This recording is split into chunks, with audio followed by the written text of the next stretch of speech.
নমস্কার, শুভ সন্ধ্যা সকল দর্শক বন্ধুকে। আজকে আমরা খাস বাংলা পোর্টালে আরেকবার একটা আলোচনায় এসেছি। আজকে যে আলোচনা, এই আলোচনার বিষয়বস্তু হচ্ছে সর্বপ্রথম যে আজকে 52nd মানে 52তম মৃত্যুবার্ষিকী প্রাক্তন যিনি মুখ্যমন্ত্রী ছিলেন তামিলনাড়ুর, তার নাম হচ্ছে CN আন্নাদুরাই। একটা অত্যন্ত জনপ্রিয় মুখ, এমন একটা মুখ যিনি তৎকালীন কেন্দ্র সরকারের যে 3 ল্যাঙ্গুয়েজ পলিসি সেটার বিরুদ্ধে তিনি আন্দোলন করেছিলেন, যেটা হিন্দি ইম্পোজিশনের ছিল সেটার বিরুদ্ধে, এবং সেখানে তিনি 2 ল্যাঙ্গুয়েজ পলিসি তিনি সেখানে শুরু করেন এবং মানুষকেও সেই আন্দোলনে উদ্বুদ্ধ করেন। স্বাভাবিকভাবে দেখা যায় তিনি 1969-এ ক্যান্সারে মারা গিয়েছিলেন 59 বছর বয়সে। আজকে এই বিষয় নিয়ে আমরা আলোচনায় এগোবো। আমাদের সাথে আছেন বাংলা পক্ষের নেতা ডক্টর গর্গ চট্টোপাধ্যায়। গর্গদা, আপনাকে আমাদের চ্যানেলে প্রথমবার স্বাগত জানাই। নমস্কার। এবং একটু পরে আমাদের সাথে অনলাইনে জুড়বেন তিনি দ্রাবিড় ভিদুথালায় রাজেন্দ্রন, তিনি কাজাগাম পার্টি থেকে ভিদুথালায় রাজেন্দ্রন জুড়ছেন আমাদের সাথে চেন্নাই থেকে। তাকেও আমরা পরবর্তীকালে অনলাইনে নিয়ে নেব এবং আলোচনাটা আমরা এগোবো। সেক্ষেত্রে আমরা ইংলিশে আলোচনাটা এগোবো পরবর্তী স্তরে। আমি প্রথমে গর্গদার কাছে আমি জানতে চাইছি যে CN আন্নাদুরাই, যিনি স্থায়ীভাবে এই 2 ল্যাঙ্গুয়েজ পলিসির সমর্থনে একটা আন্দোলন সেই সময় করেছিলেন, অত্যন্ত জনপ্রিয়তা লাভ করেছিল। তার পার্টি DMK 1967 এর ল্যান্ডস্লাইড ভিক্টরি নিয়ে আসে। এইরকম একটা পরিস্থিতি হয়েছিল 2 ল্যাঙ্গুয়েজ পলিসির সমর্থনে।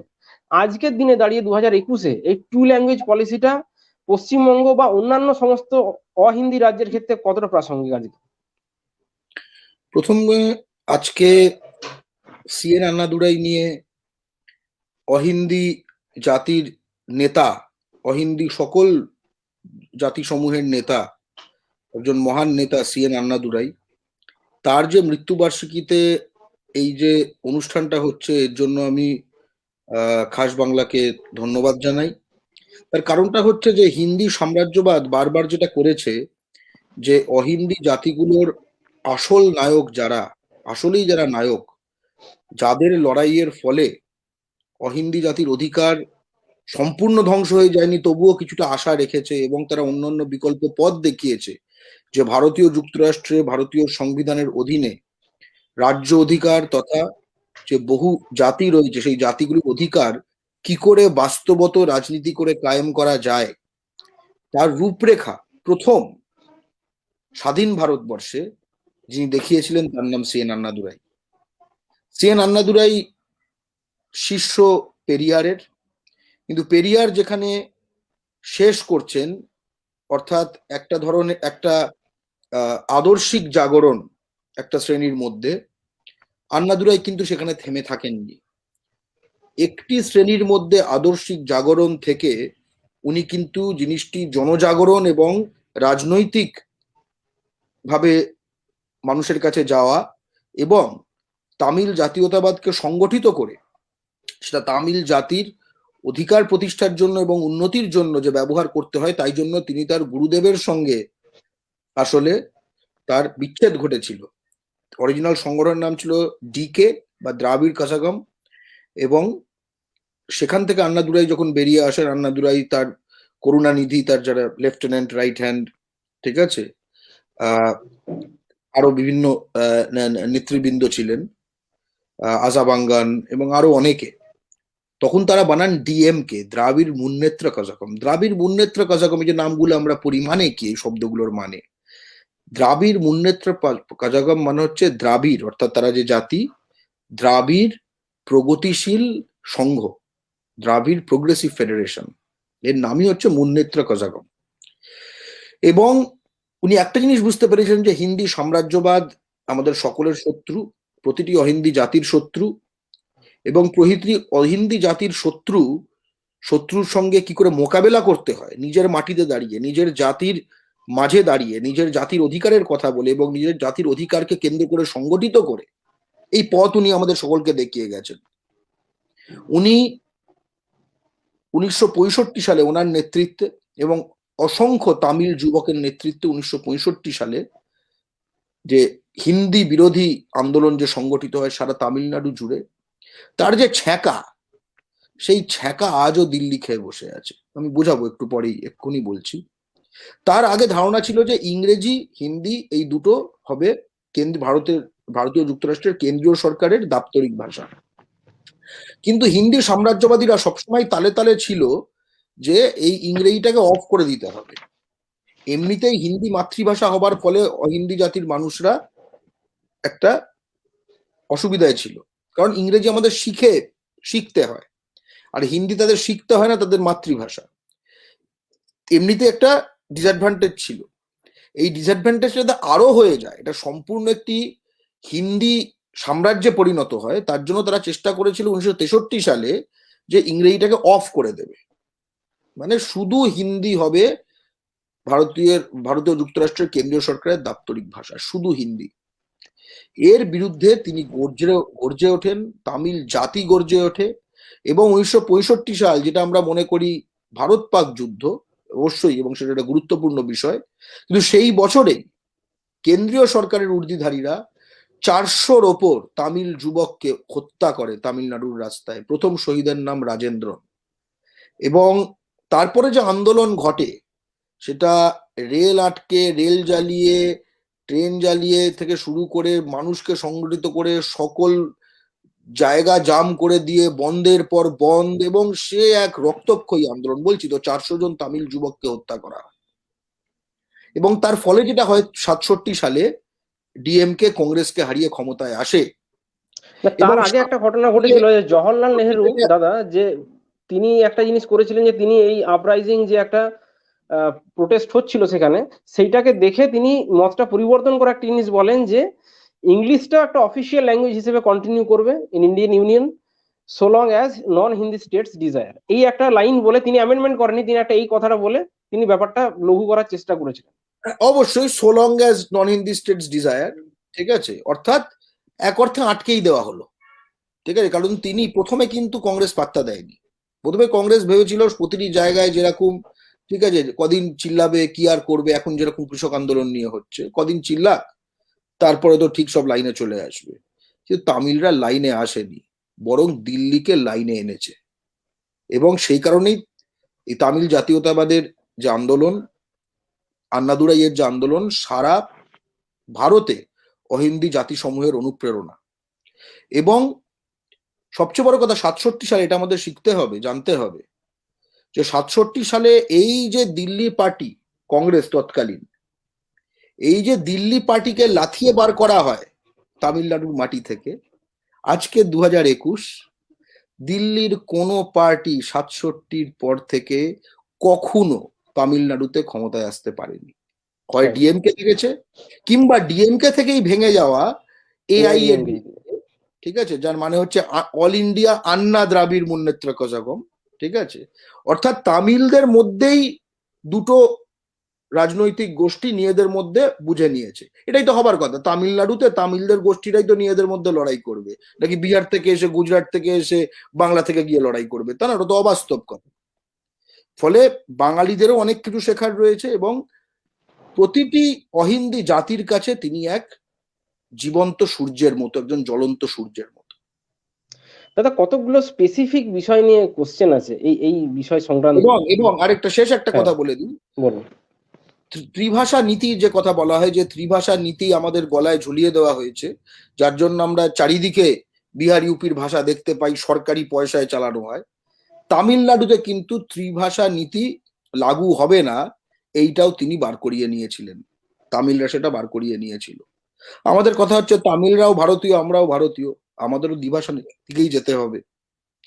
একটা ভাষা থাকবে মাতৃভাষা নিজেদের জন্য, আরেকটা ভাষা থাকবে বিশ্ব ভাষা, বাকি পৃথিবীর জন্য, বাকি বিশ্ব চরাচরের জন্য। আবার তৃতীয় ভাষা কি? তৃতীয় তো কোনো গল্প নেই। এই নিয়ে একখানা খুব সুন্দর রূপক, এই নিয়ে একটা খুব সুন্দর রূপক আন্নাদুরাই ব্যবহার করেছিলেন। রূপকটা একবার বলে দিই, ঠিক আছে। উনি রূপক যেটা ব্যবহার করেছিলেন, সেটা হচ্ছে, ধরুন একটা দরজা রয়েছে, ঠিক আছে, একটা দরজা মতো বানানো হয়েছে একটা উচ্চতার।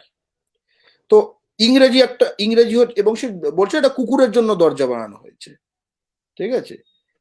তো তখন বলানো হয়েছে যে ইংরেজিটা, এটা হচ্ছে বিশ্বের সঙ্গে আমাদের দরজা, ঠিক আছে, যে কোনো একটা জাতির বিশ্বের সঙ্গে যে যোগাযোগের দরজা। তো বলছে ইংরেজির জন্য যে বড় দরজাটা বানানো হয়েছে, হিন্দির জন্য আলাদা দরজা বানানোর দরকার কি? বলছে বিগ ডগ অর্থাৎ বড় কুকুরের জন্য যে বড় দরজা বানানো হয়েছে, অর্থাৎ ইংরেজির জন্য যে দরজাটা বানানো হয়েছে, বলছে let the small dog use the big door to. ছোট কুকুর যেটা আছে অর্থাৎ হিন্দি, সেটাও এই বড় দরজাই ব্যবহার করুক। বড় কুকুরের জন্য বড় দরজা আর ছোট কুকুরের জন্য ছোট দরজা হয় নাকি? ওই বড় কুকুরের বড় দরজা তো ছোট কুকুরও ঢুকতে পারে। অবশ্যই, এবং কতগুলো স্পেসিফিক প্রশ্ন রয়েছে এই ঘটনা প্রসঙ্গে বা এই ঘটনার পরিপ্রেক্ষিতে, খুব ক্রিটিক্যাল প্রশ্ন আজকের দিনে দাঁড়িয়ে। যেমন ধরুন, অ্যাজ এ ইন্ডিয়ান সিটিজেন আমরা প্রত্যেকে ট্যাক্স পেয়ার বা ট্যাক্স পে করি, মানে আমি একটা অন্য টু ল্যাঙ্গুয়েজ পলিসির দিকে যাচ্ছি, যে টু ল্যাঙ্গুয়েজ পলিসিটা implemented by union government nowadays. তারা একটা ফোর্সফুল যেটা ইমপ্লিমেন্টেশন অফ আর্টিকেল 351, যেটা যেটা আপনি আজকাল দেখতে পান বিভিন্ন জায়গাতে। আমরা প্রত্যেকে ট্যাক্স পেয়ার, আমরা হিন্দি নন হিন্দি সমস্ত স্টেট, কিন্তু দেখা যাচ্ছে বিভিন্ন কেন্দ্র সরকারের পরীক্ষাতে, বিভিন্ন ব্যাংক পোস্ট অফিসের ফর্মে বা বিভিন্ন রেলের সার্ভিসে সমস্ত ক্ষেত্রে হিন্দি এবং ইংরেজি থাকছে, কিন্তু সেখানে যে ভাষা সেটা রাখা হচ্ছে না। হয়তো অনেক জায়গাতে আপনাদের মতো যেসব সংগঠনরা আছে, বাংলা পক্ষ বা আরো অন্যান্য যেসব সংগঠন, এরা আন্দোলন করার ফলে অনেক ক্ষেত্রে রেলের টিকিটে বাংলা ফিরছে, পোস্ট অফিসের ফর্মে বাংলা আসছে। তো আমার একটাই প্রশ্ন, দাদা, এটা আন্দোলন করে কেন করতে হবে? এটা তো স্পন্টিনিয়াসলি হওয়ার কথা। এই কেন্দ্র সরকারের এই মনোভাবটা কি জন্য যে আমরা শুধুমাত্র হিন্দি এবং ইংরেজি ইমপ্লিমেন্টেশন করবো? এটা অনেকটা সেরকম হয়ে যাচ্ছে না দাদা, যেটা ধরুন ব্রিটিশ শাসনে যেমন আপনি দেখেছেন যে ইংরাজি জানলে সেই ছেলেদেরকে সরকারি চাকরিতে অগ্রাধিকার দেওয়া হয়, ব্রিটিশ আমলে হয়েছিল শুরুর দিকে। আজকের দিনে একটা ওই দিকেই ধারায় নিয়ে যাওয়া হচ্ছে না? আপনার কি মনে হয় সেক্ষেত্রে? এটাই জানা যাচ্ছে। এটা খুব গুরুত্ব, এবং শেষের রূপকটা খুব ভালো বললে। ইংরেজরা যখন শাসন করতো, আমাদের বাংলাকে শাসন করতো, তামিলদের শাসন করতো, হিন্দুস্তানিদের শাসন করতো, মারাঠিদের শাসন করতো, পাঞ্জাবিদের শাসন করতো, তো তখন তো শাসক হচ্ছে ইংরেজ। তো ইংরেজ তো তার ভাষা দেবে, কারণ যাদের শাসন করছে, সরকার প্রণালী মানে কি, রাষ্ট্রযন্ত্র সরকার প্রণালী মানে কি, যেই জিনিসটা চালাতে লোকাল কয়েকটা লোক লাগবে, হ্যাঁ, তাই তো? তো এই লোকাল লোকগুলো যে ভাষায় কথা বলবে, সে যদি আমি যে শাসক নাই বুঝতে পারি, ঠিক আছে, তাহলে কি করে হবে? তাহলে লোকাল লোকগুলো হতে হবে কিরকম? দোভাষী। মানে লোকাল লোকগুলো নিজেদের মধ্যে নিজেদের ভাষায় কথা বলবে, আর আমার সাথে অর্থাৎ সরকারি ক্ষেত্রে কথা বলবে আমার ভাষায়, যাতে আমি বুঝতে পারি কি হচ্ছে। এটা গেল সাম্রাজ্যের প্রশ্ন, কারণ তারা সাম্রাজ্য চালাতো, তারা বাইরে থেকে এসছিল। কিন্তু প্রশ্ন হচ্ছে, বাঙালির রক্ত, পাঞ্জাবির রক্ত, মারাঠির রক্ত, এই অর্ডারে বলছি, এবং অন্য জায়গায় কিছু কম, আর কেরকাটের জায়গায় কিছুই নেই, যেরকম গুজরাটে তেমন কিছুই নাই, তো তাদের রক্তে তো এই ভারত স্বাধীন হয়েছে। এই সবকটা জাতি পরপর পরপর রয়ে গেছে, তার উপর ইংরেজরা চেপে বসে আছে। তো আমি যখন ইংরেজকে তুলে দিলাম, তখন তো কি হয়ে গেল? নিজেদের জায়গাটাই তো এবার বড় হয়ে হবার কথা, এটাই তো স্বরাজ। ইংরেজ রাজ ছিল, এবার স্বরাজ হবে, কিন্তু হয়ে গেল তো হিন্দি রাজ। ইংরেজ রাজের জায়গা হয়ে গেল হিন্দি রাজ। ইংরেজরা যে জায়গাটায় বসছিল, দিল্লিকে কেন্দ্র করে হিন্দি সাম্রাজ্যবাদ সেই জায়গাটা দখল করলো, কারণ তারা দেখলো যে তাদের এলাকায় কিছু হয় না, তাদের এলাকায় শুধু বাচ্চা হয়। কিন্তু টাকা, রেভিনিউ, যে প্রশ্নগুলো, যে রাজস্ব, যে ট্যাক্স, যে কথাটা তুমি বললে, সেগুলো তো হিন্দি রাজ্যে হয় না, সেগুলো সব অহিন্দি রাজ্যে হয়। তাহলে অহিন্দি রাজ্য থেকে যদি মাল মালপত্র, টাকা পয়সা সব যদি আমরা ট্রান্সফার না করতে পারি আমাদের এলাকায়, তাহলে আমরা তো সোমালিয়া হয়ে যাব, তাই না? অহিন্দি রাজ্যগুলোর সোমালিয়া হবার কোনো চান্স নেই।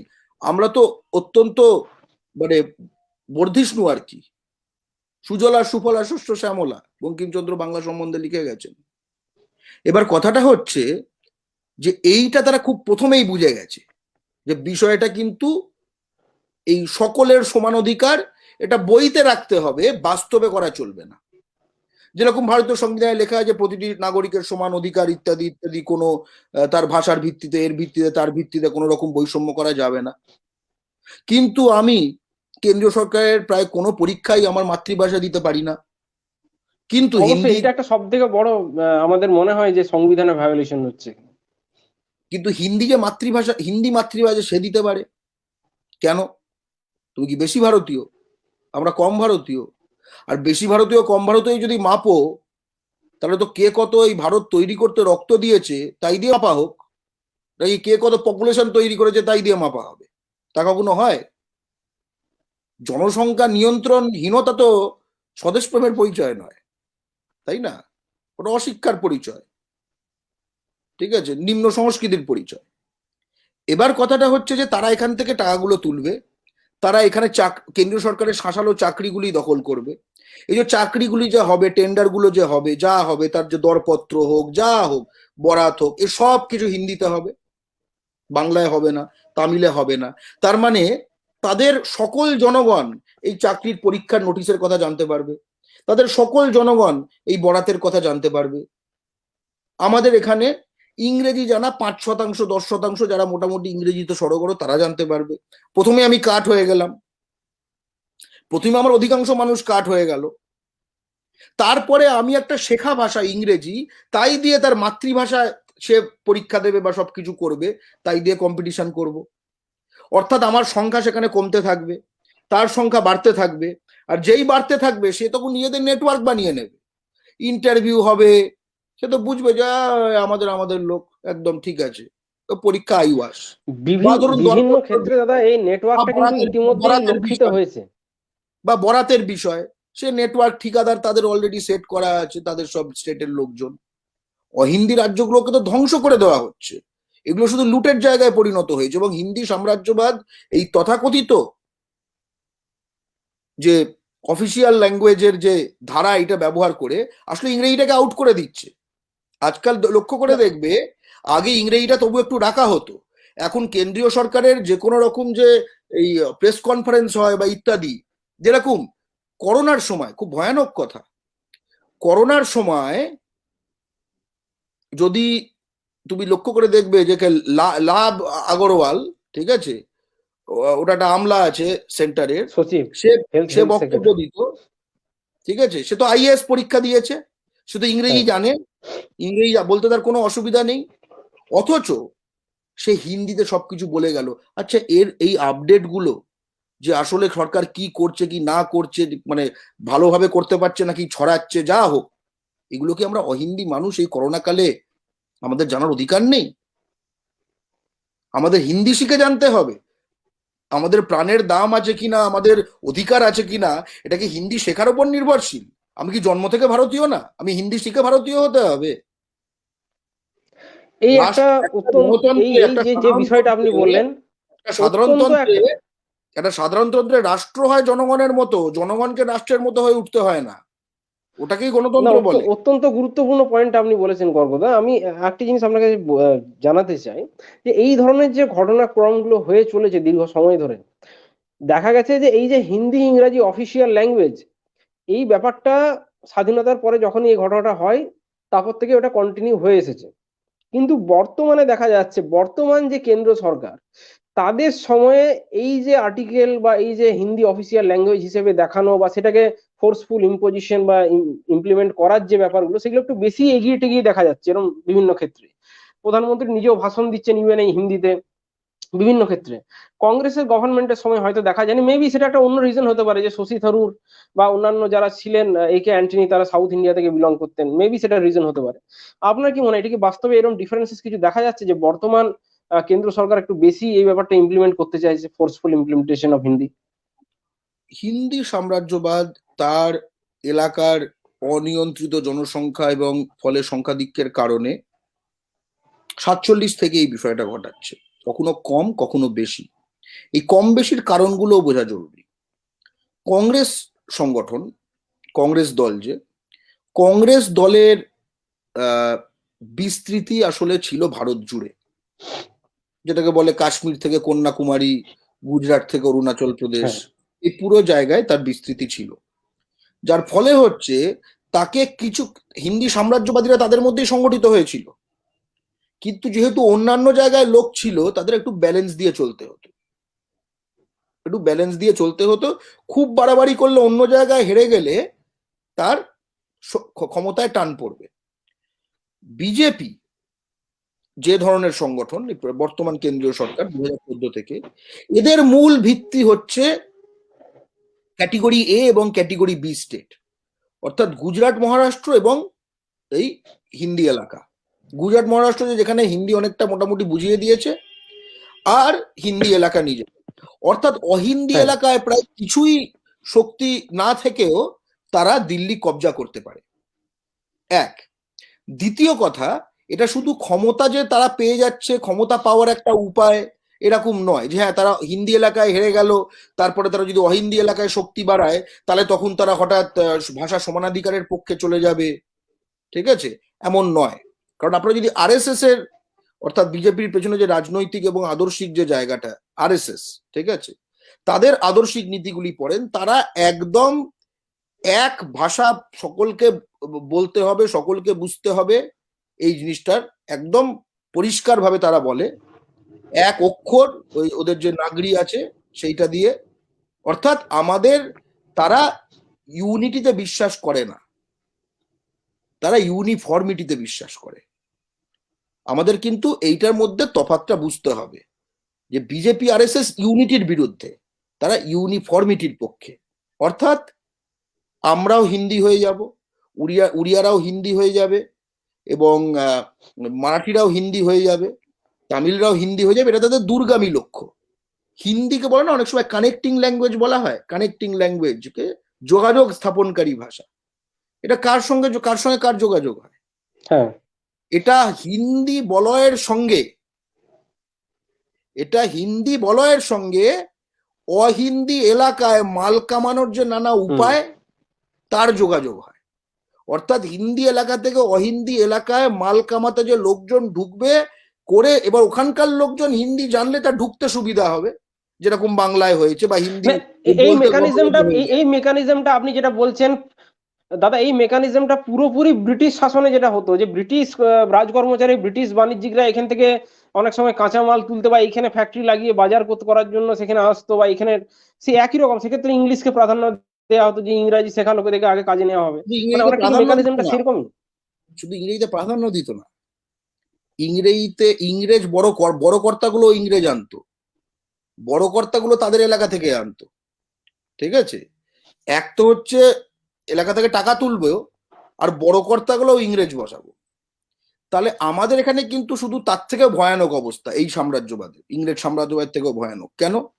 কারণ এখানে ছোট কর্তা, বড় কর্তা, চাকর সব তাদের, কারণ তার তো বিরাট পপুলেশন আছে, সেটাকে তো খাওয়াতে হবে। ইংল্যান্ড তো আর কি উপুর করে, ইংল্যান্ড থেকে লাখে লাখে কোটিতে কোটিতে ইংরেজ তো আর গয়া প্যাসেঞ্জারে করে বাংলায় ঢোকেনি না, এটা তো ঘটেনি। তারা এসছে সার্টেন সংখ্যা স্থানীয় দালালদের সঙ্গে সাঁট করে শাসন করেছে, এখনো স্থানীয় দালালরা রয়েছে, কিন্তু যারা শাসন করতে চায় সাম্রাজ্যবাদী একটা ধারণা থেকে, সাম্রাজ্যবাদী শোষকের জায়গা থেকে, তাদের লোক সংখ্যা এত, তাদের এলাকায় কিচ্ছু হয় না, তাদের এলাকা একদম শেষ, তাদের এলাকায় শিক্ষা নেই, তাদের এলাকায় সংস্কৃতি নেই, তাদের এলাকায় মেয়েকে গরু ছাগল মনে করা হয়, তাদের এলাকায় কোনো শিল্প হয় না, তাদের এলাকায় কোনো খনি নেই, তাদের কোনো বন্দর নেই, তাদের কিছু হয় না। এবার কি হবে? কিন্তু তাদের সংখ্যা আছে, তাহলে পিলপিল করে ছড়িয়ে যাও, এবং সব জায়গায় তোমার সংখ্যাধিক্যের জোরে, কারণ সংখ্যাধিক্যের কারণে যেহেতু তুমি কেন্দ্রীয় সরকার তুমি নিয়ন্ত্রণ করতে পারো, তার মাধ্যমে সব জায়গায় ঢুকে যাও, এবং তারপরে আস্তে আস্তে আস্তে আস্তে সেই সব এলাকায় নিজের জনবিন্যাস বদলাতে থাকো। জনবিন্যাস বদলালে তুমি তখন প্রথমে লোকাল লোকেদের চমকাবে, তারপরে লোকাল জনপ্রতিনিধিকে চমকাবে, তারপরে একদিন তুমি লোকাল জনপ্রতিনিধি হয়ে যাবে, সংখ্যা আরেকটু বাড়লে কাউন্সিলর হয়ে যাবে, তারপর আরেকটু বাড়লে এমএলএ হয়ে যাবে, আরেকটু বাড়লে এমপি হয়ে যাবে, আরেকটু বাড়লে চিফ মিনিস্টার হয়ে যাবে, যেটা ঝাড়খণ্ডে হয়েছে। ঝাড়খণ্ডে বাঙালিরা এবং সেখানকার আদিবাসীরা মিলে হিন্দি সাম্রাজ্যবাদকে কতবার রুখে দিয়েছে, নয়তো তার আগে ঝাড়খণ্ডে তুমি দেখো কি হয়েছে। গর্বদা, একটা বিষয় আপনার কাছে জানার আছে, যে আপনি যেটা বললেন দ্বিভাষা নীতি এবং ত্রিভাষা নীতি নিয়ে, আমি আপনার কাছে প্রথমে একবার জানতে চাইছি যে পশ্চিমবঙ্গে আজকে কোন নীতিটা পালন করা হয়, দ্বিভাষা না ত্রিভাষা অফিসিয়ালি? পশ্চিমবঙ্গে কেন্দ্রীয় সরকারের জায়গা থেকে পালন করা হয় হচ্ছে এক ভাষা নীতি, বাস্তবত। না, ঠিক আছে, সেটা তো অবশ্যই। আমি বলছি বাস্তবত কয়েকটা অনেক জায়গায় এখন শুধু হিন্দি পাওয়া যাচ্ছে। তুমি রেলওয়ে শেড ফেডে যাবে, শুধু হিন্দি লেখা থাকছে এটার গায়ে। কিছু কিছু জায়গায় ইংরেজি থাকবে, ঠিক আছে, ইংরেজি হিন্দি, বাংলাকে অফ করে দেওয়া হচ্ছে। অর্থাৎ সামনে ত্রিভাষা নীতি, লোকলজ্জার কারণে কয়েকটা জায়গায় দ্বিভাষা নীতি, ওই দ্বিভাষায় কিন্তু বাংলা নেই। আর যেখানে একদম নিজের করে নেওয়া গেছে সেখানে এক ভাষা নীতি। ওই এক ভাষা না, নীতি যেটা রাজ্য সরকারের কি স্ট্যান্ড আজকে? কেন্দ্র সরকার বলছি, হ্যাঁ, রাজ্য সরকার হচ্ছে ধর্মশালা সরকার, ঠিক আছে, ধর্মশালা সরকার। এই ভারতবর্ষ কিন্তু ভারতীয় যুক্তরাষ্ট্র ভাষার ভিত্তিতে তৈরি হয়নি। সে হিন্দি ভাষা হোক, উর্দু ভাষা হোক, আর যে ভাষাই, বাংলা ভাষা হোক আর তামিল ভাষা হোক, কিন্তু রাজ্যগুলি ভাষার ভিত্তিতে তৈরি হয়েছে। আজকে 47 থেকে কংগ্রেস, তারপরে বামফ্রন্ট, আজকে তৃণমূল, এটা তো ভুলিয়েই দিয়েছে যে এটা বাংলা ভাষার ভিত্তিতে তৈরি রাজ্য। আজকে বাংলার মুখ্যমন্ত্রীর লেটার প্যাডে 4খানা ভাষা দেখতে পাওয়া যায়, 4খানা ভাষা। 4খানা ভাষার যদি ভিত্তি হতো তাহলে কি ভাই পশ্চিমবাংলা তৈরি হতো? তা তো পশ্চিমবাংলা তৈরি হতো না, কেন উর্দু আছে, হিন্দি আছে, ঠিক আছে। এক, বাস্তবত বাস্তবত যেটা হয়, গ্রামাঞ্চলে বাংলার ব্যাপক জেলাগুলিতে এখনো স্থানীয় প্রশাসনের ক্ষেত্রে বাংলার একটা যথেষ্ট জায়গা রয়েছে। কিন্তু যত আমরা শহরাঞ্চলে আসি এবং যত আমরা বৈদ্যুতিন মাধ্যমে যাই, যে ওয়েবসাইট, অ্যাপ, এইসব জায়গায়, সেখানে ইংরেজি, বাংলা আর হিন্দি আস্তে আস্তে ঢোকাচ্ছে। কেন ঢুকবে? কেউ অ্যালাউ করে? কেউ অ্যালাউ করে না। এইভাবে তেলিয়ে কিন্তু কোনো শেষ বাঁচানো যাবে না। বাঙালি, আমি আমার একটা এই প্রসঙ্গে ছোট এক্সপিরিয়েন্স বলতে পারি আপনাকে। আমি নিজে পুরুলিয়া পোস্ট অফিসে একবার একটা চিঠি লিখতে গিয়েছিলাম, কলকাতায় চিঠি পাঠানোর জন্য। আমাকে সেখানে পোস্ট অফিসে বলা হলো যে চিঠিটা আপনাকে বাংলায় ঠিকানা লিখলে চলবে না, আপনাকে ইংলিশে লিখতে হবে। আমি জিজ্ঞাসা করলাম কেন? বলছে না, যদি কোনো হিন্দি ভাষী থাকে তাহলে তার সমস্যা হতে পারে। আমি বললাম তার জন্য আমি নিজের ভাষা ছেড়ে অন্য ভাষায় লিখতে যাবো কেন? ম্যাক্সিমাম লোক তো আর ইংরাজি জানে না। একটা সাধারণ গ্রামের মানুষ, গরিব মানুষ আমার সামনে, তাকেও ধমক দিয়ে তাকে বলা হচ্ছে আপনি ইংরাজিতে লিখুন। তাহলে আমার একটা প্রশ্ন, যদি কেন্দ্রীয়করণ মানে গর্গদা, যদি নিজের ভাষা সরিয়ে অন্য ভাষাকে জবরদস্তি তার ঘাড়ে চাপানো হয়, তাহলে সেই কেন্দ্রীয়করণে কি দরকার আছে? আমার একটা স্ট্রেট ফরওয়ার্ড প্রশ্ন। প্রথম কথা, এটা কিন্তু ভাষার প্রশ্ন, এটা অধিকারের প্রশ্ন। আমার মনের কথা, এই যে আমি কথাগুলো বলছি, অধিকার তো কেড়ে নেওয়া হচ্ছে তার। আমার মনের যে কথা, যে আমার যে কথাগুলো বলছি, আমি যাকে লিখতে চাই যেভাবে, এটা তো আমার স্বাভাবিক বিষয়। এই স্বাভাবিক বিষয়টা আমি করতে পারবো না, ইংরেজরাও করতে দিত। ইংরেজদের সময়ও বাংলার একটা জায়গা থেকে আরেকটা জায়গায় আমি চিঠি লিখলে, বাংলায় লিখলে পৌঁছে যেত। তাহলে ইংরেজ চলে যাওয়ার ফলে কি হলো যে আজকে তোমার সমস্যা হচ্ছে? কারণ তোমার মাঝে তুমি তোমার পাবলিক গুলোকে ঢুকিয়ে দিয়েছো, সেগুলো বাংলা ভাষা শিখবে না, বা যেখানে আছে সে ভাষা শিখবে না। তারা আশা করে যে তাদের একটা বিষয় রয়েছে, তাদের শেখা কথা, একটা নিয়ম অনুযায়ী তাদের শিখতে হবে, কিন্তু তারা শেখে না, এবং তারা উল্টে আমাদেরই ভাষাটাকে আমরা যদি ইউজ না করতে পারি সেটার জন্য আমাদেরকে প্রেসারাইজ করে। এটা দীর্ঘদিন আমার নিজের অভিজ্ঞতা থেকে বলছি আপনাকে। জীবনে শিখবে না, ঠিক আছে? তাহলে তো হিন্দি সাম্রাজ্যদের মেন স্কিমই নষ্ট হয়ে যাবে। জীবনে শিখবেন, এটা যে শিখবে না, শিখিয়ে নাও, হবে না, কখনো হবে না।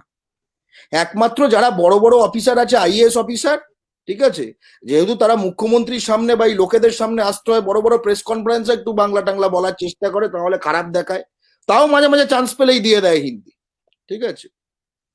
এবং একই সঙ্গে বুঝতে হবে এটা জাতির অধিকার, এটা শুধু ভাষার অধিকারের প্রশ্ন না। ভাষা নিয়ে জাতি, আমি যখন নিজের মাটিতে এক জায়গা থেকে আরেক জায়গায় চিঠি আমার নিজের জায়গায় লিখতে পারছি না, আমি তো পরাধীন হয়ে গেছি। আমি তো স্বাধীন ভারতের নাগরিক, আমি তো হিন্দি সাম্রাজ্যের পরাধীন নাগরিক নই। এক। আর দ্বিতীয় কথা, সকলকে দেখতে হবে উর্দুকে বিরাট ছাড় দেওয়া আছে। উর্দুর পেছনে কেন্দ্রীয় সরকার হোক, রাজ্য সরকার হোক, কেন্দ্রীয় সরকার তো কয়েক শত কোটি টাকা খরচা করে প্রতি বছর, আর রাজ্য সরকার জেনারেলি দেখা গেছে উর্দুটা একটা ভোট ব্যাংকের রাজনীতি হিসেবে ব্যবহার হয়। একটা ভোট ব্যাংকের কোনো বিষয় নেই। তার কারণটা হচ্ছে হিন্দি উর্দু একই ভাষা। হিন্দি উর্দু একই ভাষা। হিন্দি ভাষাকে নস্তলিক হরফে লিখলে সেটাকে উর্দু বলে, আর উর্দু ভাষাকে নাগরিক হরফে লিখলে ওটাকে হিন্দি বলে, ঠিক আছে। নরেন্দ্র মোদী যখন হিন্দিতে ভাষণ দেয়, তখন ভারতের যত শতাংশ মানুষ সেটা বুঝতে পারে, পাকিস্তানে আরো বেশি শতাংশ মানুষ সেটা বুঝতে পারে। কেন? একই ভাষা, তাই জন্যই বুঝতে পারে। ঠিক আছে, এবং একই সঙ্গে এটা মাথায় রাখা দরকার যে এই বাংলার ক্ষেত্রে হিন্দি বিশ্ববিদ্যালয় হয়েছে, এই বাংলা পক্ষ প্রতিবাদ করেছে, আর কেউ প্রতিবাদ করেনি। উর্দু একাডেমি হয়েছে, বাংলা পক্ষ প্রতিবাদ করেছে, আর কেউ প্রতিবাদ করেনি। এটাই তো হচ্ছে বিষয়, বাস্তব ক্ষেত্রে হচ্ছে এটা। বাংলায় আজকে পরীক্ষা দেওয়া যাচ্ছে, WBCS পরীক্ষা দেওয়া যায় বাংলায়, বাংলা না জেনে পরীক্ষা বসা যায়। এটা বিহারে সম্ভব হিন্দি না জেনে সেখানকার বিহার সিভিল সার্ভিস পরীক্ষায় বসা? গুজরাটে সম্ভব গুজরাটি না জেনে বসা? কোনো জায়গায় অ্যালাউ হয় না। আমাদের এখানে অ্যালাউ করিয়ে দেওয়া হয়েছে কারণ বাংলায় জাতীয়তাবাদ গড়ে ওঠেনি, বাঙালি জাতীয়তাবাদ একদম গড়ে ওঠেনি। সেই সময় এসে গেছে, বাংলা জুড়ে বাঙালি জাতীয়তাবাদ দাবানলের আগুনের মতো কিন্তু ছড়াচ্ছে। এবং এই যে ছড়াচ্ছে, এই যে আমরা করতে পারছি, এই যে আমরা ভারতে হিন্দি সাম্রাজ্যবাদের অধীন, যেটা আমাদের রক্তে করা ভারত, সেখানে আমরা দ্বিতীয় শ্রেণীর নাগরিক আজকে, কিন্তু তৃতীয় শ্রেণীর দাস নই।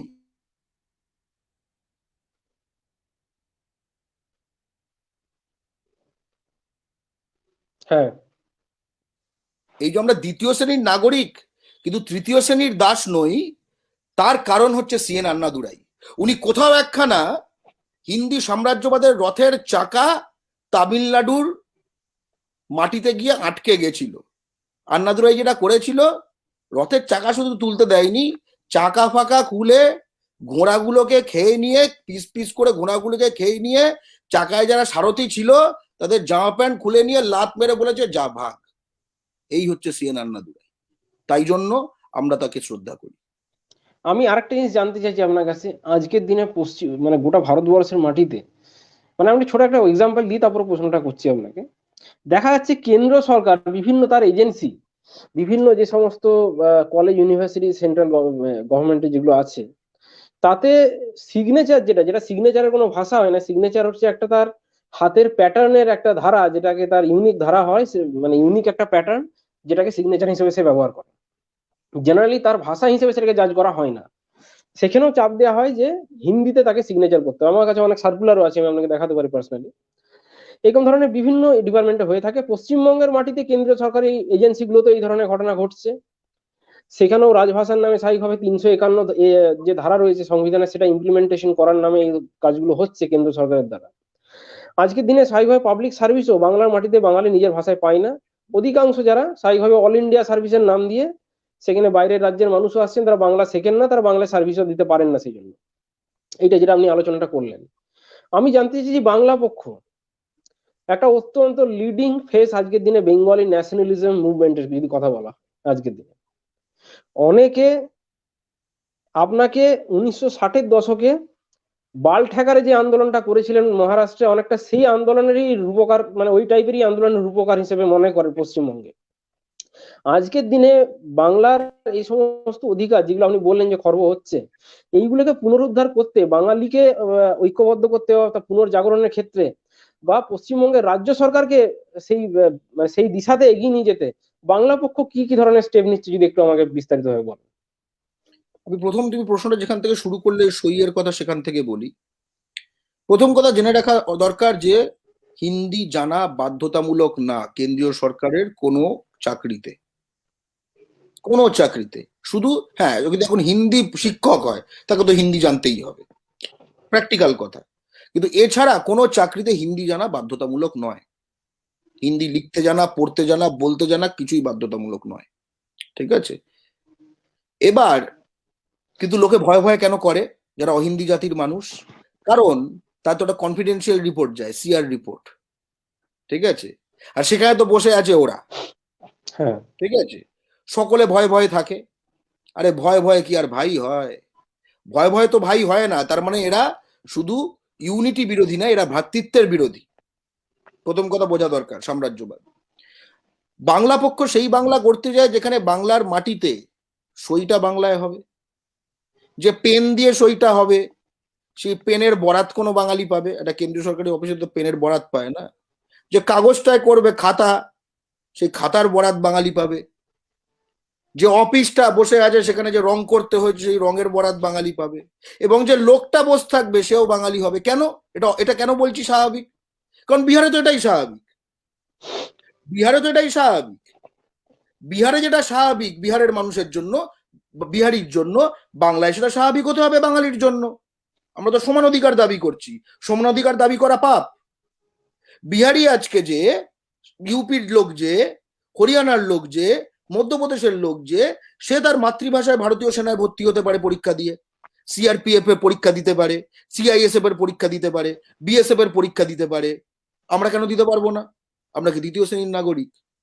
হ্যাঁ, হিন্দি হচ্ছে বেশি ভারতীয়, বাংলা হচ্ছে কম ভারতীয়। এটাই তো হচ্ছে কথা। আসলে এরা এই করে করে শ্বাসগুলো খেয়ে খেয়ে আগামী প্রজন্মর বাঙালির কাছে, বিশেষত বাঙালি যুব সমাজ এবং যারা শিশু, তাদের কাছে এমন ভাবে ব্যাপারটা প্রকাশ করতে তারা জন্ম থেকে মনে করে হিন্দি মানে তো উঁচু,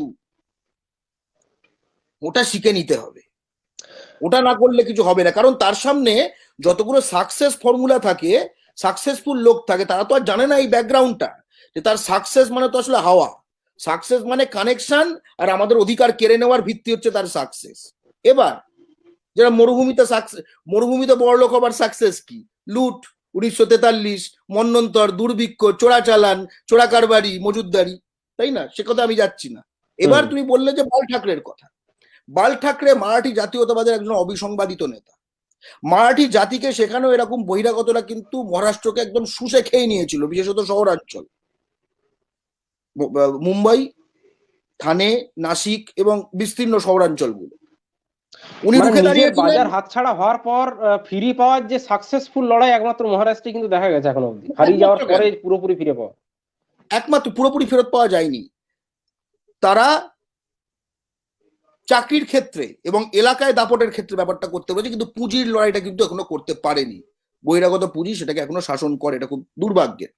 তারা কোথাও একখানা কিন্তু গিয়ে সমঝোতা করে নিয়েছিল। তামিলনাড়ু সেখানে একটা অত্যন্ত উজ্জ্বল উদাহরণ, এবং সিএন আন্নাদুরাইয়ের নেতৃত্বে তারা ঢুকতেই দেয়নি। পরিষ্কার কথা, ঢুকতেই দেয়নি, একদম করে রেখেছে। একদম নিজের এলাকায় নিজের জায়গায় এমন শক্ত করে রেখে দিয়েছে যে কোনো দাঁত ফোটাতে পারেনি। পরিষ্কার কথা। এবার আসি বাংলা পক্ষর প্রশ্নে। বাংলা পক্ষ বাঙালিকে সংগঠিত করে এবং বাংলার অধিকারের জন্য লড়ে। যেখানে রাজ্য সরকার বাঙালির অধিকার খর্ব করছে, হিন্দি উর্দু তোষণ করছে, ঠিক আছে, সেখানে আমরা লড়াই করি। কেন্দ্রীয় সরকার যেখানে বাঙালির অধিকারের তো কোনো গল্পই নেই, ঠিক আছে, সেখানে বাংলার অধিকারের কোনো গল্প নেই। বাংলা ভাষার উন্নতির জন্য কেন্দ্রীয় সরকার প্রতি বছর খরচা করে কত টাকা জানো? শূন্য। উর্দু ভাষার জন্য কত খরচা করে জানো কেন্দ্রীয় সরকার? কয়েক শত কোটি টাকা। একদম national council for promotion of Urdu ফুর্দু সার্চ করে দেখো, পেয়ে যাবে। একদম সব ইন্টারন্যাশনাল কনফারেন্স হচ্ছে উর্দু টুর্দু নিয়ে। জানে এরা, যারা এইসব বিজেপি নিয়ে লাপালাপি করে, তারা জানে যে তাদের সরকার শত শত কোটি টাকা প্রতিদিন প্রতি বছর উর্দুর জন্য খরচা করে? জানে? প্রশ্ন করেছে কখনো? প্রশ্ন করে না কেন? আত্মসম্মানে বোধ হয় নাকি যা করেছে সব ঠিক? এ তো হতে পারে না। হিন্দি সব জায়গায়, হিন্দি হিন্দি তো মানে হাজার হাজার কোটি টাকা, এবং এখন এটা আন্তঃরাষ্ট্রীয় স্তরে নিয়ে যাওয়া হচ্ছে। প্রতিটি এমবাসি এখন বিশ্ব হিন্দি দিবস, বিশ্ব হিন্দি দিবস, বা কি পৃথিবীর এত শতাংশ লোক হিন্দিতে কথা বলে। আর কথাটা হচ্ছে যে জন্ম থেকে হিন্দি বলে না এরকম কত লোক হিন্দিতে কথা বলে? কেউ না। তোর যদি এখন গ্রোথ রেট, ফার্টিলিটি রেট হয় 3, 4, 5, ঠিক আছে, এরকম অসভ্যের মতো, তো অবশ্যই তো বেশি লোক হিন্দিতে কথা বলবেই, অবশ্যই বেশি লোক হিন্দিতে কথা বলবে। কিন্তু ওই দিয়ে তো এর নোবেল। সাথে একটা একটা সোশ্যাল ট্রেন্ড সম্বন্ধে আপনাকে একটা পয়েন্ট ধরে দিতে চাইছি, যে সোশ্যাল একটা ট্রেন্ড চলছে। আপনি একটা জিনিস জানেন, হিউম্যান ডেভেলপমেন্ট ইন্ডেক্স বলে একটা ইন্ডেক্স আছে। এই হিউম্যান ডেভেলপমেন্ট ইন্ডেক্স দিয়ে একটা কোনো রাজ্যের সার্বিক গ্রোথ, টোটাল গ্রোথ কেমন বা সেটা কতটা উন্নত সেটা ডিটারমাইন করা হয়। এই হিউম্যান ডেভেলপমেন্ট ইন্ডেক্সে দেখা গেছে যে দিল্লি বা গোয়া বা কেরালা এইগুলো লিডিং এ আছে, এবং মোটামুটি যে স্টেট গুলো আপনি হিন্দি ভাষী স্টেট যেগুলো আপনি বলছেন, বিশেষ করে বিহার, উত্তরপ্রদেশ, সেগুলো অপেক্ষাকৃতভাবে পিছিয়ে আছে। কিন্তু আমাদের পশ্চিমবাংলার ছেলেদের একটা জিনিস দেখছি লক্ষ্য করে, সবাই না হলে একটা অংশ, ছোট অংশে, যে সেখানে একটা হিন্দি বলা একে একটা কপি করা কালচার, মানে দাড়ি হিন্দি একটু বাড়িয়ে রাখা, একটু গোপটা পাকিয়ে রাখা, বা আপনার একটুখানি হিন্দিতে যেমন গায়ে হলুদ আজকাল বলা হচ্ছে না, হালদি বলে দেওয়া হচ্ছে, মানে এইগুলো একটা যেন ফ্যাশন করে বলা। যেমন একটা সময় ছিল আমরা ভাবতাম যে ইংলিশটা বলা মানে একটু ফ্যাশন করা বলা, বা একটা সময় বাংলা ভাষা একটা আদি রূপ যখন ছিল, বাংলা ভাষার জন্য যখন সংগ্রাম হয়েছে, বাংলা ভাষাটাকে মানুষ প্রমোট করেছে। আজকে এরা স্বেচ্ছায় এই সমস্ত ভাষাগুলোর এই সমস্ত টার্মগুলো কপি করে চলেছে। এই সোশ্যাল যে ক্যান্সারটা ঢুকে গেছে, এইটাকে আপনি কি করে কিওর করবেন? একটা কথা বোঝা দরকার, এবং এখানেই আন্নাদুরাইয়ের প্রাসঙ্গিক, তামিল ছেলেরা কিন্তু গোঁপ পাকায় না। তামিল ছেলেরা কিন্তু বিমল রজনীগন্ধা খেয়ে নিজেকে হিরো মনে করে না। বিমল রজনীগন্ধা গুটকা খাওয়া বাইকালা ছেলেটা, ঠিক আছে, তাকে দেখে মেয়েরা ইমপ্রেস হবে, তাই দেখে বাঙালি ছেলে ভাবলো যে আমিও যদি ওরকম করি, আচ্ছা বাইকটা তো নেই, অন্তত এরা একটু পেঁচাই, একটু এই করি, একটু হিন্দি বলি নিজের মনোভাব প্রকাশ করার জন্য, তাহলে বোধহয় হবে। আরে ভাই, ওই ময়ূর পুচ্ছ হয় না, যে কাক ময়ূর পুচ্ছ লাগালে কিন্তু সে ময়ূর হবে না, আর এক্ষেত্রে তো ময়ূর কাক হওয়ার চেষ্টা করছে, তো আরোই হবে না।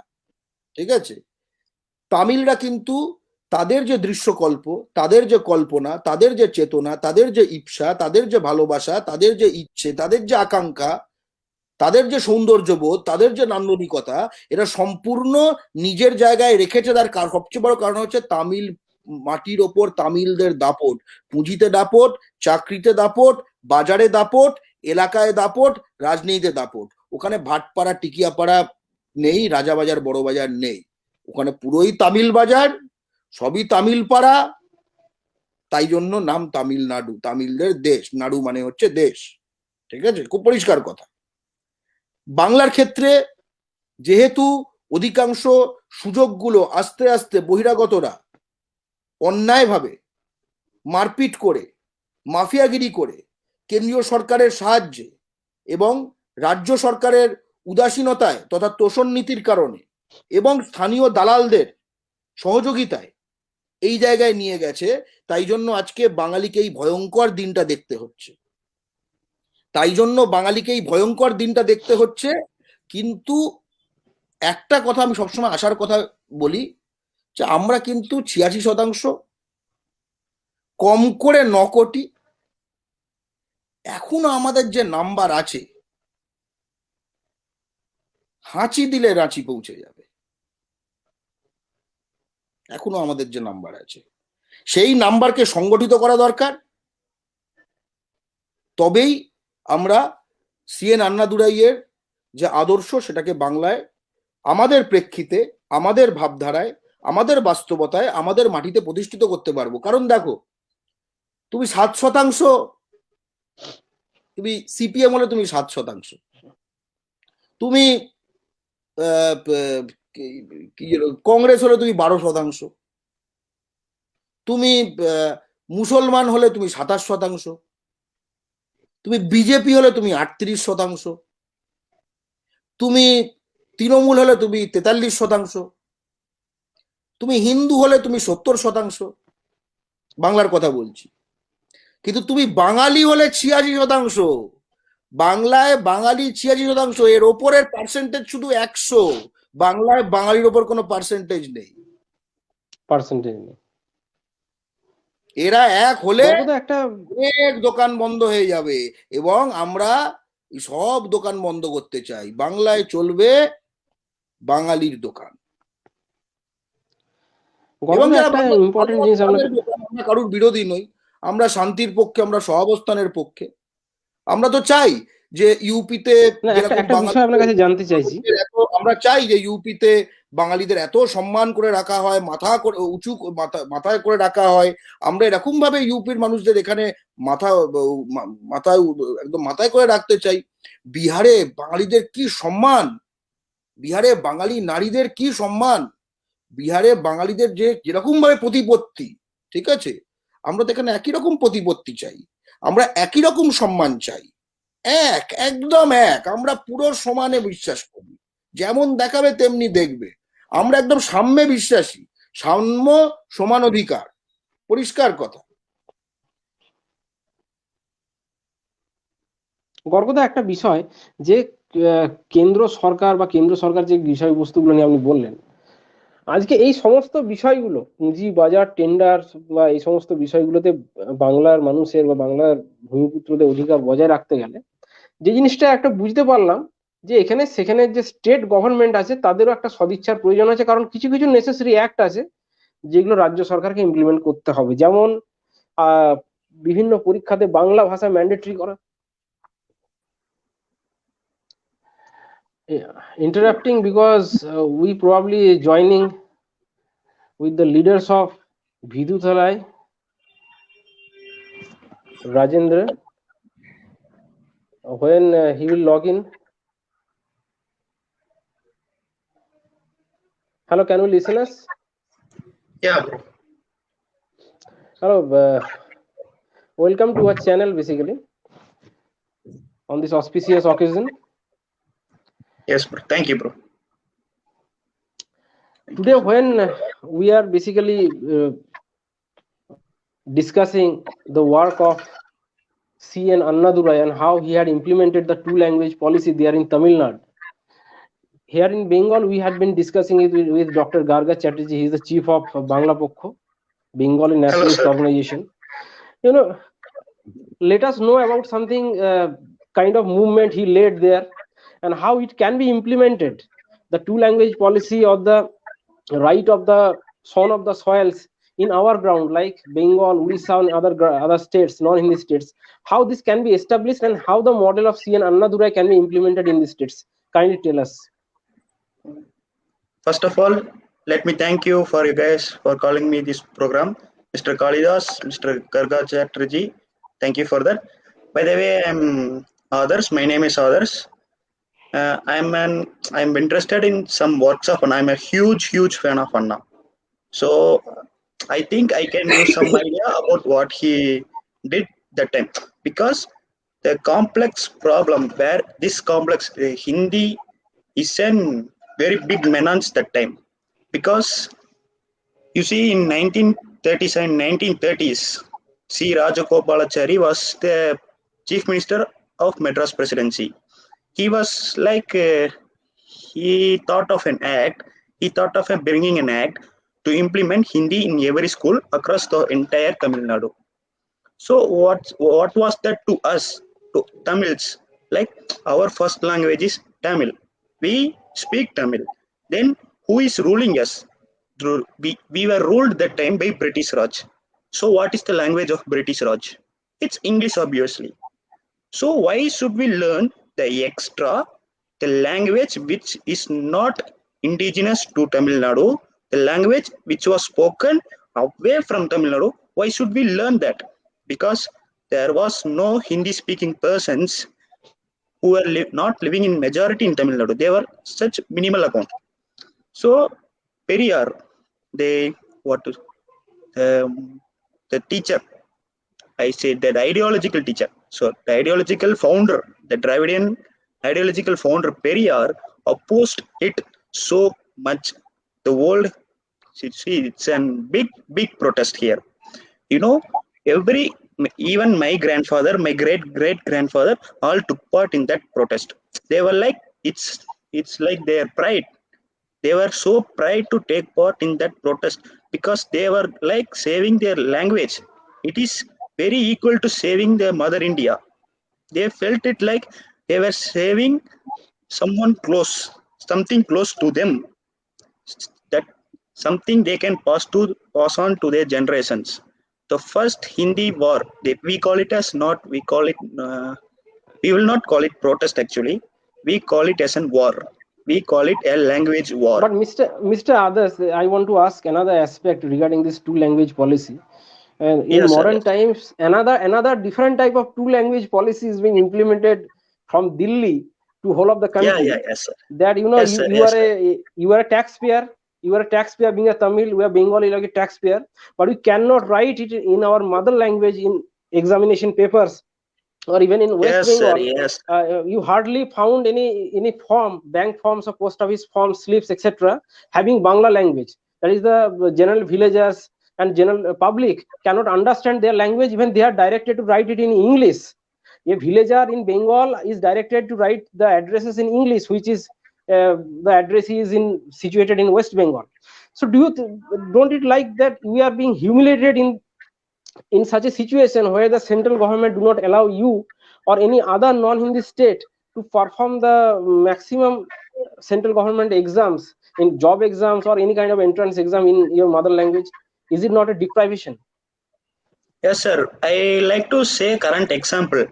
Last month, the postal exam was announced, but it was its terms and condition was the exam is conducted only in Hindi and English. So our MP, an MP called T.R. Balu and Dr. Sendil Kumar from Dharmaburi constituency, they wrote a letter to the postal department. Why are you not including Tamil? Then they included Tamil. They announced Tamil will also be an exam language.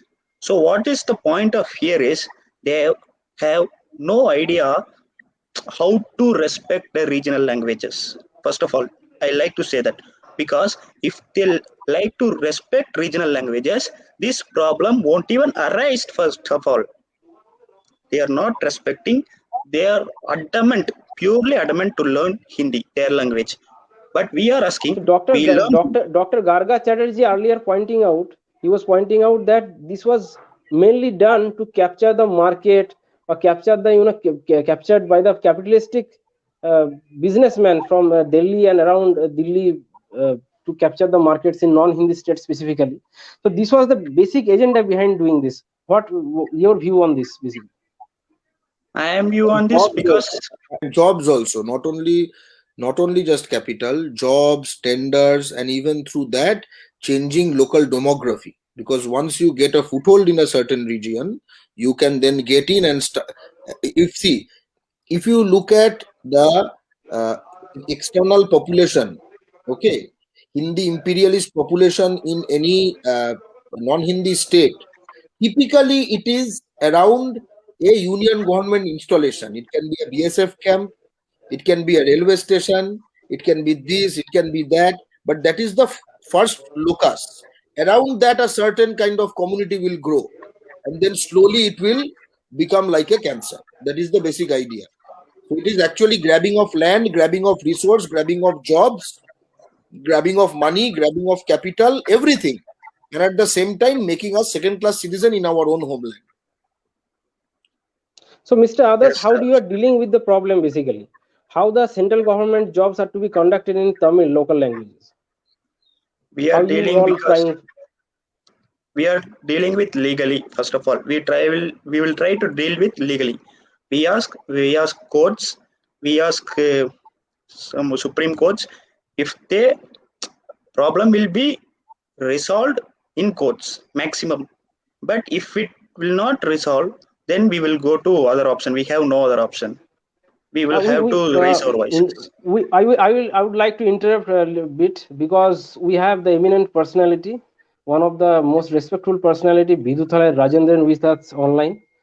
Sir, in this occasion where we are remembering CN Annadurai in our discussion and how he had implemented that two-language policy in Tamil Nadu, we had been discussing with Bangla Pokho Chief Dr. Garga Chatterjee. We have Mr. Others from there on.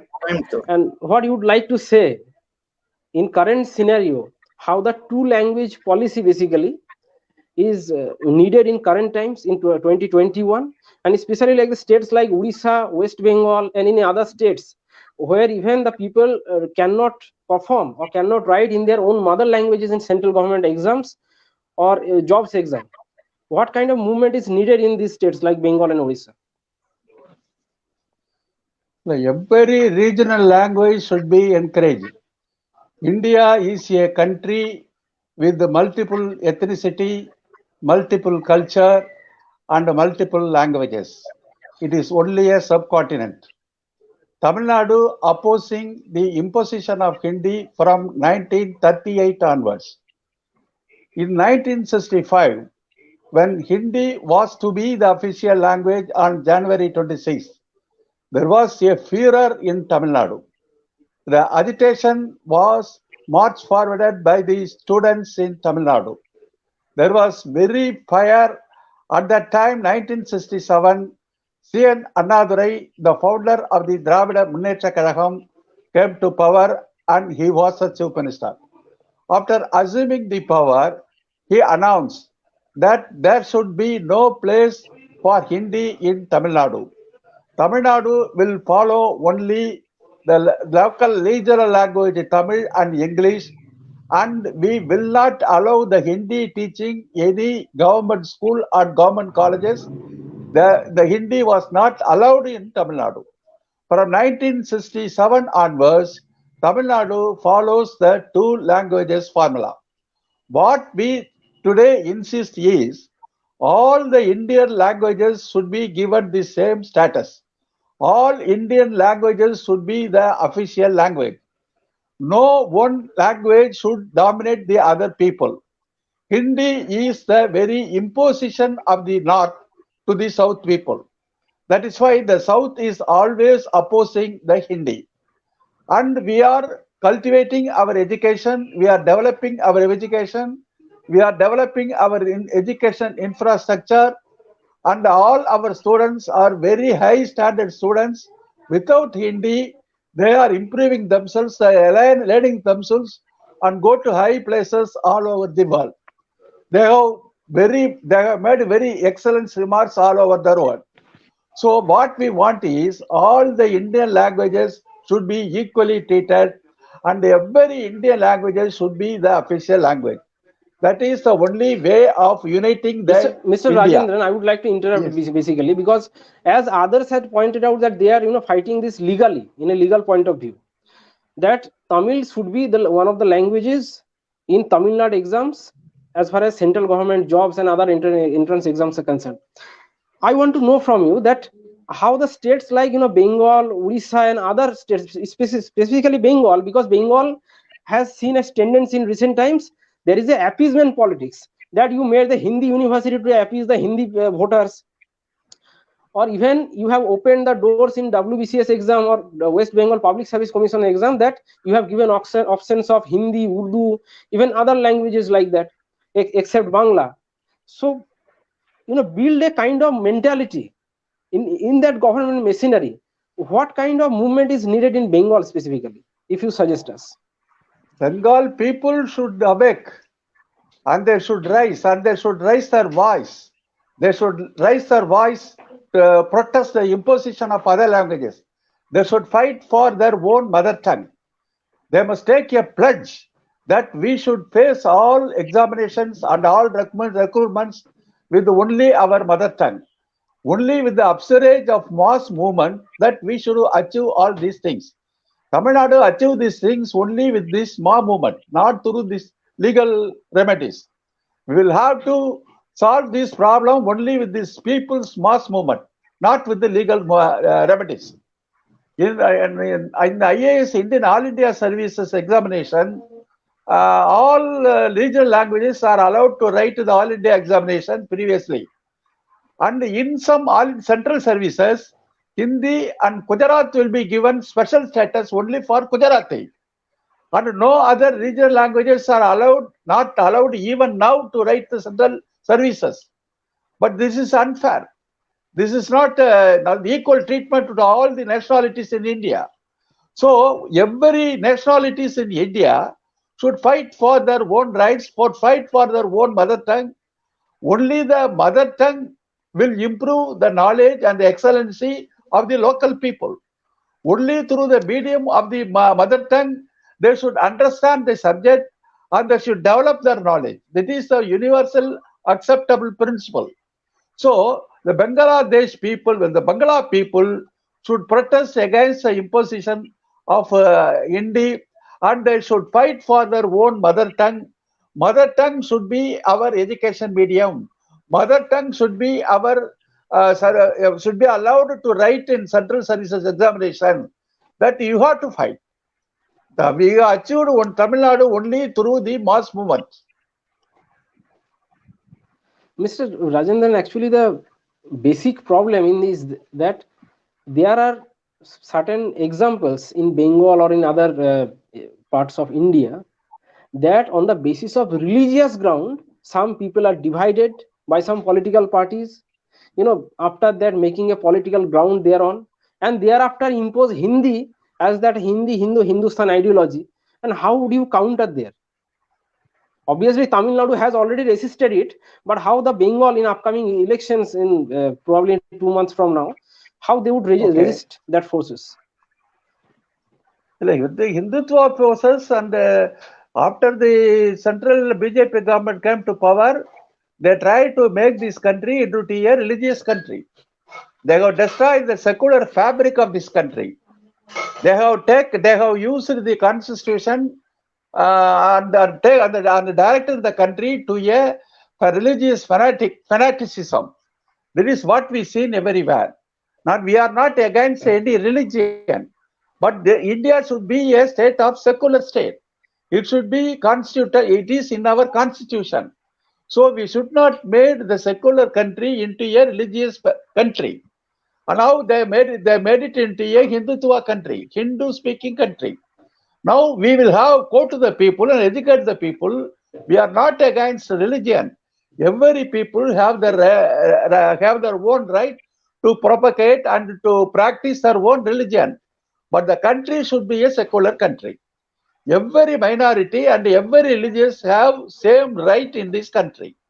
So the imposition of religious fanaticism should be opposed on the ground of secularism that is enshrined by our constitution. So we will go to the people and explain to the people. Now the religious fanaticism that is in the name of Hindutva, they are try to divide the people and divide and rule the people. The Hindu religion is not treated all the Hindus equally. Some certain of dominated people, some Vedic culture, some rituals, some upper caste people are capturing the Hinduism and they imposing some rituals and caste hierarchy to the downtrodden people. That is why we are fighting the religious fanatics people Obviously. here. We are Mr. taking Rajendra, the you stay with social. us. We are You taking stay the with us. social I'm just justice movement. Now we are heading not. We towards are not. Dr. Garga We are not Chatterjee in this against. point Mr. Rajendra has pointed out. We are Gorgoda, not against. basically, We are not against Hinduism, but we are for the Hindu people oppressed by Hinduism. We are for the Hindu people who should got their own share in the society. The Hinduism have always not given the due share to the Hindu downtrodden oppressed people. We are fighting for social justice only to the Hindu people, and they should fight for the social justice their own right. So we are not against in Hindu this people. point, I would like ask to Dr. Garga Chatterjee that this ideology of Hindi, Hindu, Hindustan, basically we Bengalis are also Hindu, we Bengalis are also Muslim or Christian or anything. How this ideology of Hindi, Hindu, Hindustan is basically harming our culture and destroying the social fabrics, as said by Mr. Rajendran. What do you say? See, first of all, this Hindu issue is a bogey. It is a false issue. And let me explain why. The way Bengali nationalism looks at this issue is that there are two, for Hindi, the basic problem here is Hindi imperialism. Okay. So for Hindi imperialists to dominate non-Hindi lands, for Hindi imperialists to dominate non-Hindi lands, they need to capture the mind space and the support of the Hindus of that land, non-Hindi Hindus. This so-called Hindutva created from this Bihar, UP, Nagpur, etc., Delhi, etc., this is just a show. It is a Trojan horse for connecting non-Hindi Hindus to Hindi imperialism goals. Okay. Hindi, they do not represent any non-Hindi Hindus. They do represent Hindi Hindus.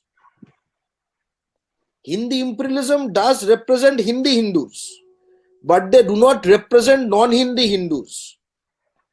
In our homeland, we have our Hinduism, we have our rights, we have our cultures, we have our divinities, we have our sense of the divine, we have our gods and goddesses, we have our styles, we have our styles of temple, we have our ways of praying, and we want to maintain this autonomous way of doing everything in our life.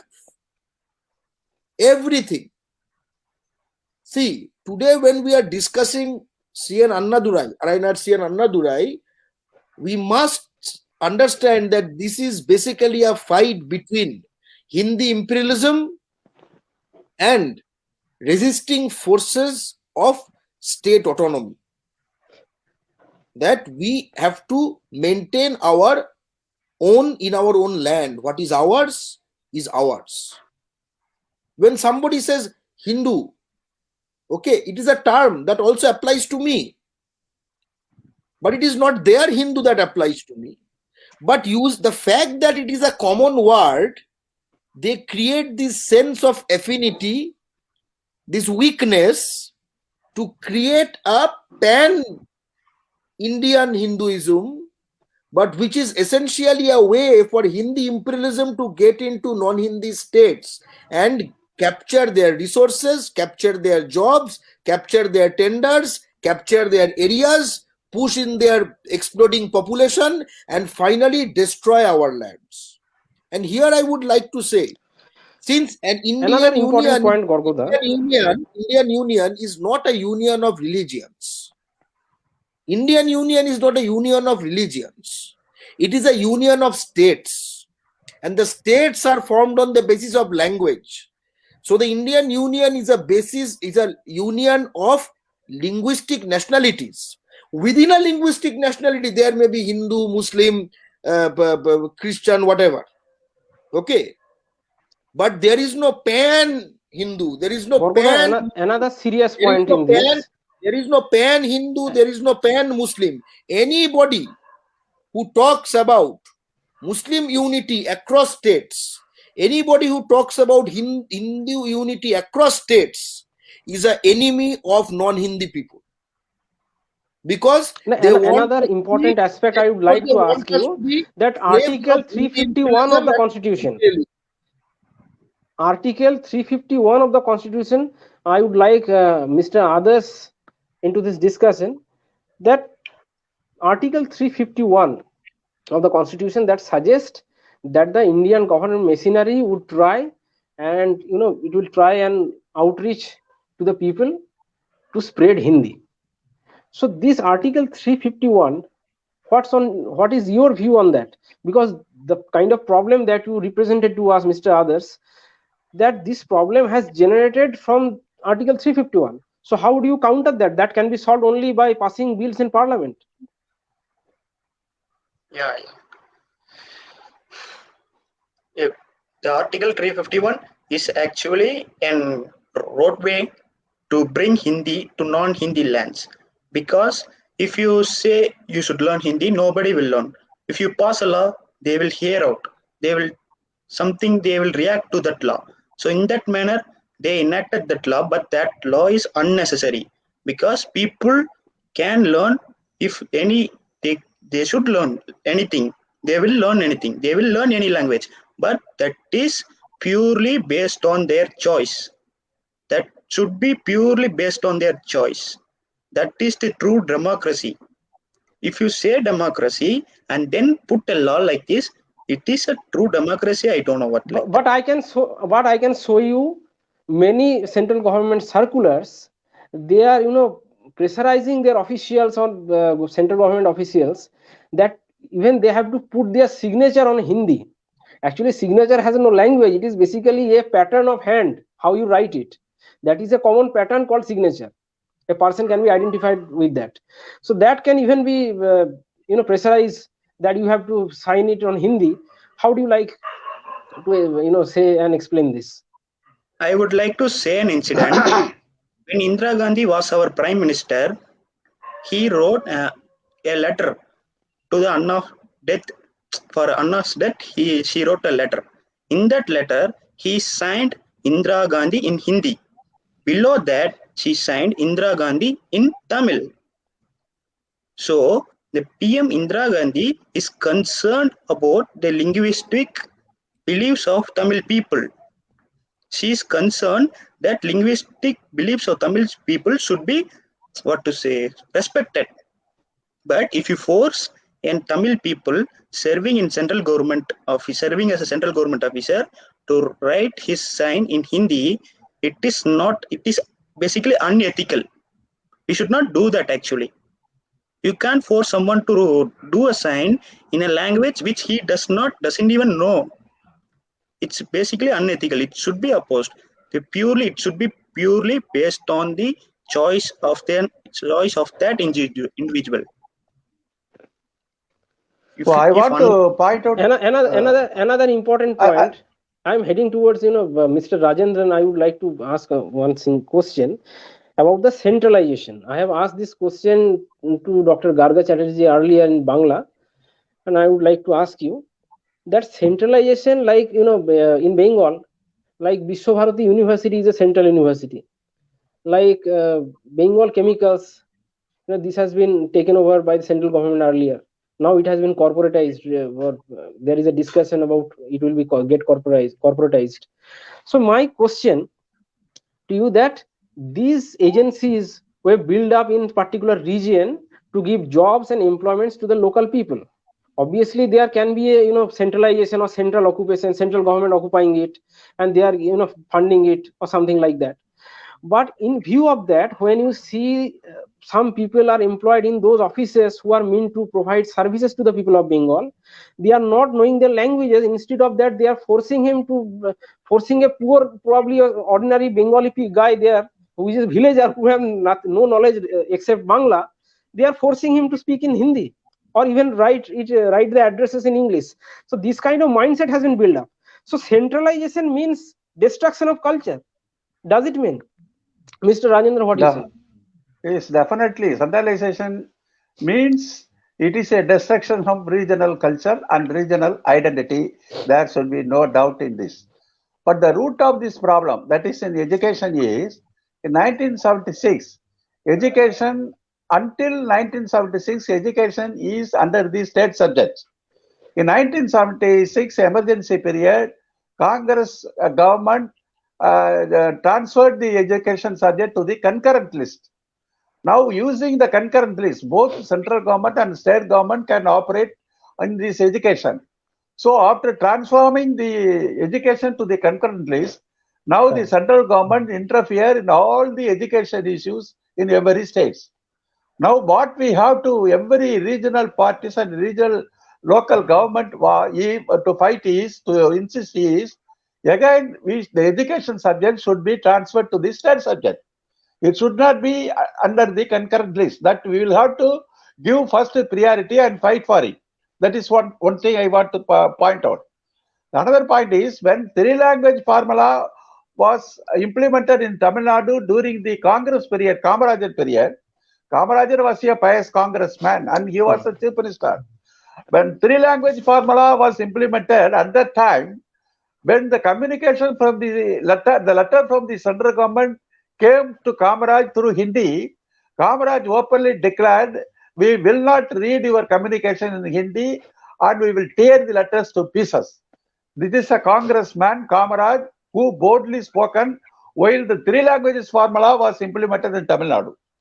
After two languages formula implemented in 1967 by Mr. Anna, that is Anna Thurai, now the communications from center to the Tamil Nadu is only through English, and there should be English and should not be communicated in Hindi. Now any communication come to through Hindi in Tamil Nadu, the Tamil Nadu government and the Tamil Nadu movements, all the movements will certainly opposite all these communications. That is the struggle now we are going on in Tamil Nadu. Now the two languages formula is silently killed by the central government, that is Modi government, silently overriding the two languages formula. That is why we are fighting against it to restore our two languages formula, two languages rights. Now we are fighting in Tamil Nadu. That is the position. Now the education is centralized. Now the tax is centralized. Now the ration is centralized. Now the health is centralized. And now the people's own culture is centralized. And every regional identity, national identity is thoroughly destroyed. That is a way by destroying the regional identity, by destroying the nativity, by destroying the ethnic identity, they want to make this country into a Hindu country or religious country. They want to remove the secular from the constitution. That is a cunning conspiracy played by the central government now. That every non-BJP government in the center who opposes religious fanaticism and centralization, that we will have to fight, and we will have to fight our legitimacy. That is a message I want to give sir, to the Bangla people. We are actually running short of time, but the kind of point you have raised. Yes. The point you raised, in this aspect, basically, how Mr. Adarsh and Mr. Rajendran had pointed out various aspects there. My last question to Dr. Garga Chatterjee, who is basically chief of Bangla Pokho. My question to Gorgoda basically, that how Bangla Pokho is planning and how Bangla Pokho is moving forward to legally fight these issues, as pointed out by Mr. Adarsh, that to conduct each and every exam in Bangla language is mandatory in each and every central government exams, even putting Bangla as a mandatory language for Bengal Public Service Commission as well. How Bangla Pokho is planning, and what are the future progress of Bangla Pokho? First of all, let me say that the primary aim and primary understanding of Bangla Pokho is that politically organizing Bengalis under the nationalist banner of Bengali nationalism for their rights in Bengal and elsewhere in India is the way forward. Political organization and political movements, because there is no court bigger than People's Court, and in People's Court everybody has to listen. Okay, so in any case, so that is one aspect of it, because many of these policies of Hindi imperialism or Hindi Urdu Toshon, or what do you think? Appeasement, Hindi Urdu appeasement. In the case of Bengal, these are policy questions which are not exactly legal questions. Okay, these are not questions which can be legally handled. For example, if Bengal government decides, as it has decided for a long time, that Hindi and Urdu you can also give a civil service exam, you cannot go to court against it. It is a policy question. But you can go to People's Court and organize Bengalis to the extent that any government who will want to keep this will be deemed as anti-Bengali. Then, 1, 2, 3, you will have these things. Number one. Secondly, to talk about Adarsha, what he has said, yes, there are also legal fights. There are also legal fights which should be done in cases where frank violation is happening. Why? Because Hindi imperialism also depends, its power also depends on our lack of vigilance. If we are not always vigilant, they will always try to make the next inroad. I will give you an example. About 2 years ago, 2.5 years ago, we started a movement to bring back Bangla in railway tickets, Indian railway tickets. And after a lot of struggle, we were able to do it. But after doing show business in certain stations for a few days, they are again withdrawing it. So you have to understand that Hindi imperialism is a cunning enemy. And a cunning enemy you have to fight by any means necessary. It has to be legal, it has to be political, it has to be organizing within your the Bengali nationality in the Indian Union. It has to be every method. No method is bad. Every method in the direction of getting the rights of our of Bengalis is a fair move. At this point, I would also like to say that we are also facing a big demographic challenge, in the sense that very soon, if unchecked, we will see that the Indian Union has become a Hindi majority Rashtra, a Hindi majority Rashtra.